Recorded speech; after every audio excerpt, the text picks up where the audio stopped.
5 साल का दंश झेल कर अब बारी है कि अब हम प्रतिशोध जो है अब लें और अपना हक और अधिकार वापस पाएं। तो मेरी जो लड़ाई रहेगी वो तो भ्रष्टाचार के खिलाफ रहेगी और महिलाओं की आवाज़ को बुलंद करने की मैं पूरी कोशिश करूंगी। पूरा अपना जो है पूरा जान लगा दूंगी कि मैं विधानसभा में आवाज़ बनूं और आवाज़ उठाऊं। झारखंड विधानसभा चुनाव का कल है अंतिम दिन। बात करें कल परिणाम आने वाले हैं, ऐसे में पता चल जाएगा कि किस क्षेत्र से किस प्रत्याशी को बहुमत मिल रही है।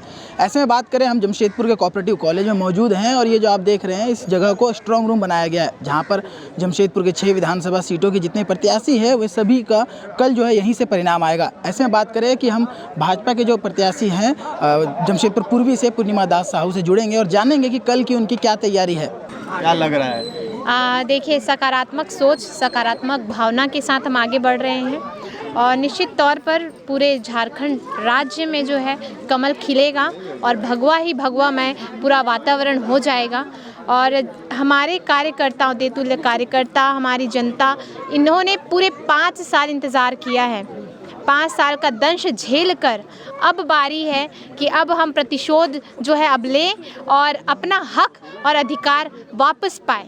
तो कल का इंतज़ार है, कुछ ही घंटों का ही समय बचा हुआ है, तो ये इंतज़ार है, इसे भी हम जो है हंसते खुशते गुजार लेंगे। और ईवीएम की निगरानी में यहाँ हमारी महिला मोर्चा की टीम जो है वो तैनात है। और जी बिल्कुल, निश्चित तौर पर हमारे जमशेदपुर पूर्वी ही नहीं पूरे झारखंड राज्य में कमल खिलेगा। महिला प्रत्याशी है आप, आपके साथ अभी महिलाएं भी बहुत सारी खड़ी है, महिलाओं के लिए क्या करेंगे अगर आप जीत के आते हैं? देखिए, महिलाएं तो शक्ति है, एक महिला को बल अनेक महिला देती हैं, बस एक महिला के आगे बढ़ने की ज़रूरत है।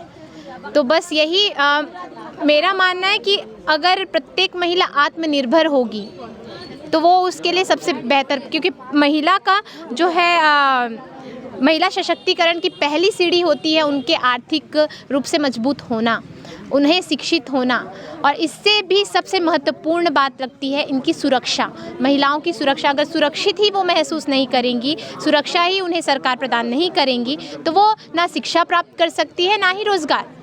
तो सब सर्वप्रथम ज़रूरी है इनकी सुरक्षा, इनका सम्मान और अधिकार।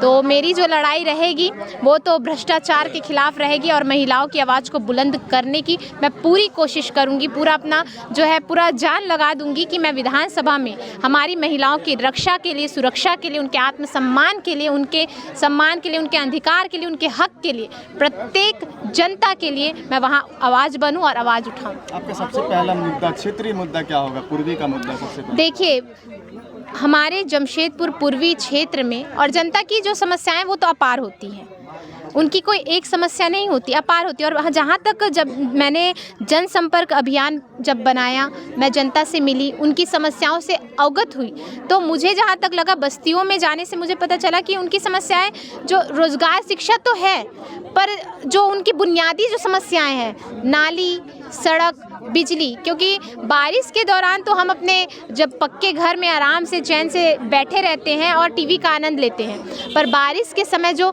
बारिश का प्रकोप उन्हें देखने मिलता है, नाली में जो जमा जितने भी गंदगी उनके घरों के अंदर घुस जाते हैं, उनके स्वास्थ्य को प्रभावित करते हैं, ये सभी समस्याओं से उन्हें गुजरना पड़ता है। मेन हमारे बस्तियों में रहने वाली महिलाएं, हमारे बच्चे, उनकी सुरक्षा बेहद ज़रूरी है, उनका स्वास्थ्य बेहद ज़रूरी है। तो ये सारे जो और हमारे युवा, यहाँ के युवा जो है, बस्तियों में युवा ज़्यादातर नशीले पदार्थ की ओर जो है अपना जाने लगे हैं, तो उन्हें उस मार्ग से हटाकर अपने कार्य में, अपने देश के कार्य में, अपने राज्य के कार्य में प्रेरित करना, उन्हें अपने भविष्य बनाने के लिए जोर देना, क्योंकि इस नशीले पदार्थों की वजह से बहुत से घर बर्बाद हो रहे हैं, हमारी महिलाएं बहनें बहुत ही पीड़ित हैं इस चीज़ से। तो ये सभी मेरी प्राथमिकताएं रहेंगी। बस हमारी जनता का साथ मिले, उनका सपोर्ट मिले, बस यही चाहती हूँ मैं।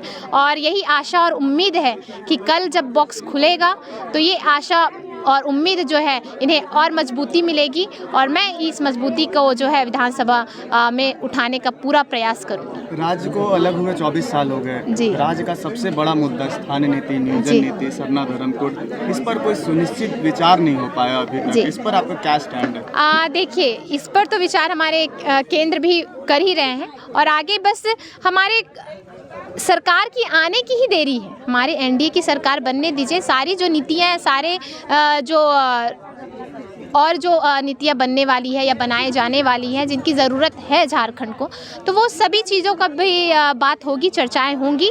बस आप इंतज़ार कीजिए, एनडीए की सरकार को आने दीजिए। सारे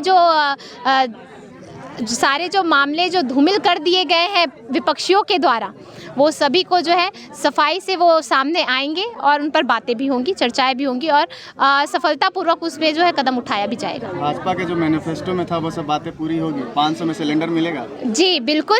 भारतीय जनता पार्टी हमारे आदरणीय नरेंद्र मोदी जी का जो गारंटी है वो करते हैं, जो वो बोलते हैं वो बेशक करते हैं। बस आपको यहाँ पे सरकार आने की देरी है, फिर ये गारंटी जो है वो पूरी नहीं हुई तब हमारी जनता हमें कुछ बोले।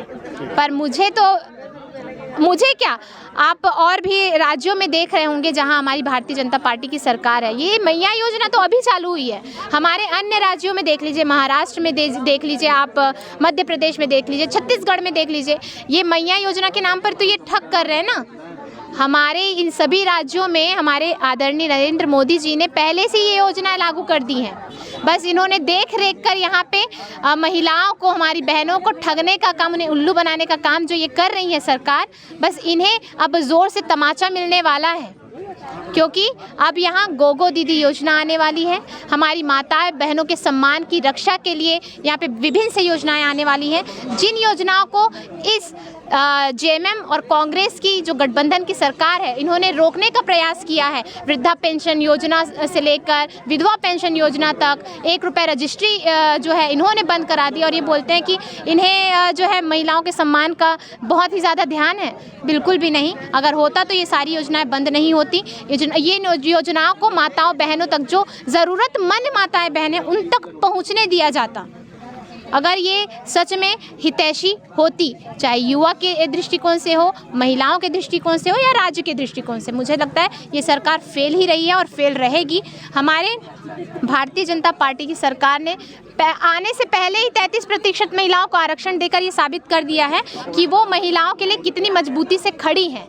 और यहाँ हमारे झारखंड राज्य में 12 विधानसभा क्षेत्रों से 12 महिला उम्मीदवार को मौका देकर उन्होंने साबित कर दिया है कि अब विधानसभा में महिलाओं की गूंज उठकर रहेगी, उनके सम्मान की बातों पर खुले तौर पर चर्चा होकर रहेगी। चलिए, कल के लिए आपका ऑल द बेस्ट। प्रभातखबर.com, विश्वास वही, रफ्तार नहीं।